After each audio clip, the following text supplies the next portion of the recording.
एक पाकिस्तानी खातून जो कि कनाडा में रहती है, अपने 2 बच्चों और हस्बैंड के साथ पाकिस्तान आती है। पाकिस्तान आने के बाद कुछ दिनों में उनके साथ दौरान डकैती एक वारदात होती है और इस खातून को मार दिया जाता है, जान से मार दिया जाता है।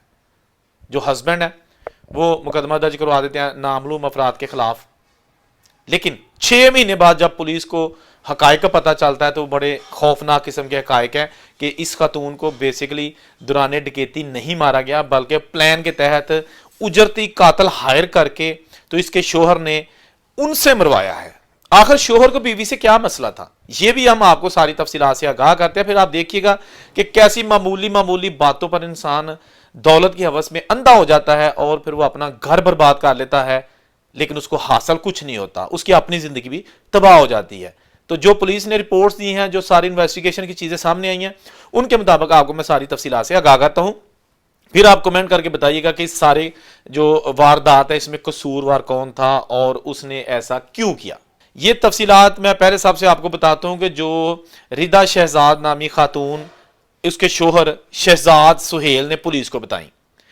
शहजाद सुहेल जो कि पेशे के एतबार से खुद भी वकील हैं, वो पुलिस के पास जाते हैं और जाके कहते हैं जी 23 फरवरी की रात 8-9 बजे मैं राह वाली कैंट से जो ना वो शॉपिंग करके अपनी बीवी, 2 बच्चों और खालू के हमरा अपने घर वापस जा रहा था। घर था हसन वाली गांव है, थाना अहमदनगर में। तो वहां पर रस्ते में जो है ना डाकुओं ने हमें रोका, 40 लाख रुपए लूट लिए, चीजें लूट ली। मेरी बीवी का जब मोबाइल छीनने लगे तो बीवी ने आगे से इनकार कर दिया और उसके बाद गोलियां उन्होंने मेरी बेगम को मार दिया। पुलिस ने जनाब इसकी रिपोर्ट लिख के इन्वेस्टिगेशन का आगाज कर दिया। तो पुलिस ने जो इन्वेस्टिगेशन की उनके मुताबिक मोबाइल फोन्स के रिकॉर्ड्स यानी CDR CCTV फुटेज, वकूआ के ऐनी शाहिद, बच्चों के बयानात और हालातों वाकयात को अहमियत देकर जो चीजें सामने आई, उसके मुताबिक जो SHO है उन्होंने बताया कि ये कत्ल 2 अफराद ने किया, जबकि पुलिस तफ्तीश और बच्चों से अलग अलग पूछगिछ में इंकशाफ हुआ कि कातिल एक ही था। क्योंकि इनके जो हस्बैंड है उन्होंने कहा था कि 2 बंदे थे जिन्होंने गोलियां चलाई हैं, लेकिन एक बंदा निकला, मशकूक हो गया काम। उसके बाद पुलिस तफ्तीश में यह बात भी वाजिया हुई कि गोली चलाने वाले मुलजम का नाम मोहसन मसीह था और कत्ल की वारदात के वक्त मोहसन मसीह की मोबाइल लोकेशन जो है ना वो उसी जगह पर मिली जहां ये वारदात, कत्ल की वारदात हुई थी। ये भी चीज कंफर्म हो गई। अब पुलिस को चाहिए था मोहसन मसीह कि उसका करैक्टर क्या है। पुलिस के मुताबिक मोहसन मसीह को इस काम के लिए 2 लाख रुपए देने का वादा किया गया था, लेकिन पूरी रकम की अदायगी नहीं की गई थी। चुनाचे मुलजम कराची फरार होने के बाद अपनी बकाया रकम के लिए मकतूला के शोहर को अक्सर कॉल्स करता रहता था, जिसकी वजह से वो कॉल्स जो है वो सारी रिकॉर्ड हो गई। क्योंकि आपको बताया ना कि 6 महीने लगे पुलिस को ट्रेस करने में कातिल। पुलिस ने जब मकतूला के शोहर का कार रिकॉर्ड निकलवाया तो उसमें मुलजम मोहसन मसीह की कॉल्स थी, जिनकी बुनियाद पर जब मुलजम मोहसन मसीह की लोकेशन निकलवाई गई तो उस वक्त वो कराची में मुकीम था। गुजरांवाला से पुलिस की टीम मुलजम मोहसन मसीह को गिरफ्तार करने के लिए कराची पहुंची तो वहां पाया गया कि वो हादसाती मौत का शिकार हो चुका है, यानी पुलिस के जाने से पहले वो किसी तरीके से मर चुका था, वो जो मोहसन मसीह है। लिहाजा पुलिस जो है ना वो खाली हाथ वापस आ गई। अब हम आपको बताते हैं कि आखिर जो शहजाद सुहेल जो मकतूला रिदा शहजाद का शोहर है उसने अपनी बेगम को कत्ल क्यों किया। ठीक है ना, आप जरा गौर से सुनिएगा। गुजरांवाला सिटी पुलिस ऑफिसर है यानी कि CPO साहब हैं, उन्होंने जो प्रेस कॉन्फ्रेंस करके तफसीलात की। उनके मुताबिक जनाब मुलजम शहजाद सुहेल का अपनी बीवी से पाकिस्तान में मुस्तकिल रहायश इख्तियार करने पर तनाज़ा चला आ रहा था और जबकि इनकी अहलिया पाकिस्तान में रहने की बजाय कनाडा में ही रहने पर बज़िद थी। आप जरा देखिएगा कि यानी ये जो शोहर है मकतूला को क्यों कह रहा था कि अब हम सारी जिंदगी कनाडा नहीं जाएंगे, हम पाकिस्तान में रहेंगे। ये जो पुलिस की फाइंडिंग है उसमें ये चीजें सामने आ रही हैं। अब इसकी वजह बताता हूं। CPO साहब ने मजीद बताया कि साल 2010 में मकतूला रिदा की शादी वकील शहजाद सुहेल के साथ हुई, जिनको अपनी बीवी की वजह से कैनेडियन शोहरत भी मिल गई, शहजाद को भी। साल 2019 9 साल बाद शहजाद की ओपन हार्ट सर्जरी की जाती है कनाडा में, और कनाडा में जब इनकी ये सर्जरी कामयाब हो जाती है तो उसके बाद हुकूमत की जानिब से इनको 30,000 कनेडियन डॉलर इमदाद के तौर पर दिए जाते हैं, जबकि 2500 रुपया महीना, यानी 2500 रुपया नहीं, $2500 महीना कैनेडियन गवर्नमेंट की जानिब से इस फैमिली का लगा दिया जाता है कि जी ये 25 जो इससे पहले $30,000 जो है ना वो वैसे यकमश दिए गए, बाकी हर महीने इनको $2500 देने का जो ना वो मंसूबा बन गया। तो ये खासी रकम बन जाती है इस फैमिली के लिए अगर पाकिस्तानी रुपयों में हिसाब किया जाए तो।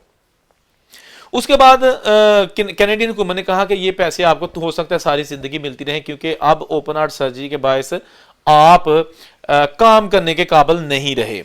सीपीओ के मुताबिक मुलजम शहजाद सोहेल का कहना था कि अब इनके पास अच्छी खासी रकम आ चुकी है और माकूल महाना वजीफा भी ने ताहियात मिलता रहेगा, जो कि पाकिस्तानी करेंसी में तकरीबन 10 लाख रुपए महाना से जायद बनता है।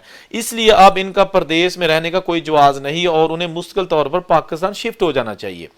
पुलिस के मुताबिक मकतूला रिदा शहजाद का कहना था कि बच्चों का कनाडा में मुस्तकबिल महफूज है और वो हर सूरत कनाडा में ही रहेंगी। सीपीओ ने प्रेस कॉन्फ्रेंस में दावा किया कि बीवी के इनकार का शोहर को काफी राज था और उन्होंने मुबैना तौर पर अपनी बीवी को डकैती का ड्रामा करके कत्ल करवा दिया। ठीक है ना, ये समझ आ गई ना आपको।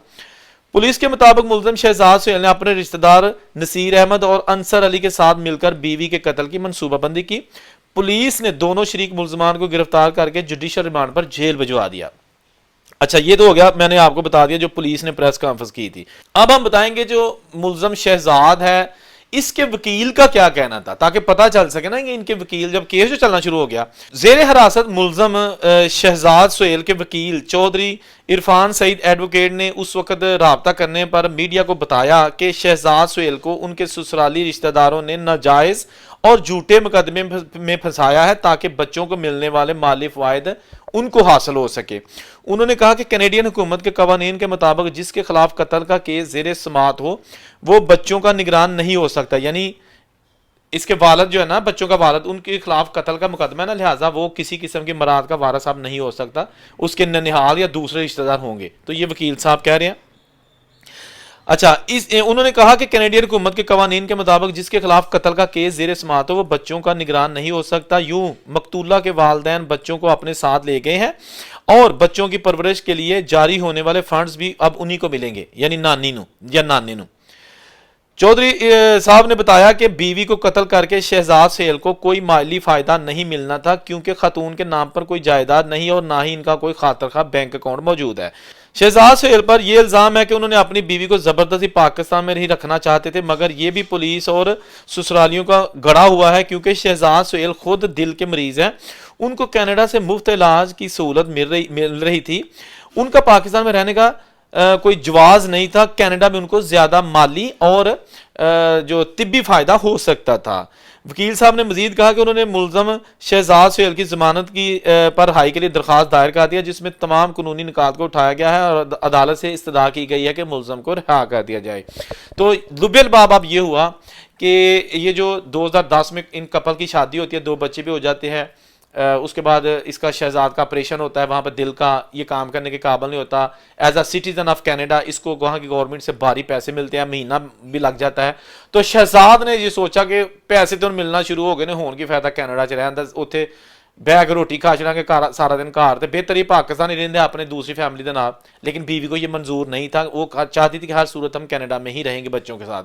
बहरहाल ये वजह तनाज़ा जो पुलिस के मुताबिक सामने आई और फिर शहजाद ने उजरती कातल लेके बीवी को मरवा दिया।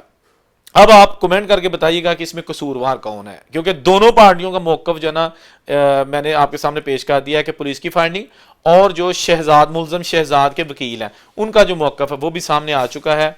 जो भी हकायक होंगे, पुलिस और अदालतें बैठी हुई हैं फैसला करने के लिए। आप लोगों से गुजारिश है चैनल ज़रूर सब्सक्राइब करें और कमेंट करके बताइएगा कि आज की वीडियो में कसूरवार कौन है। जहाँ रहें खुश रहें और उनसे को इजाज़त दीजिए। अल्लाह हाफिज़।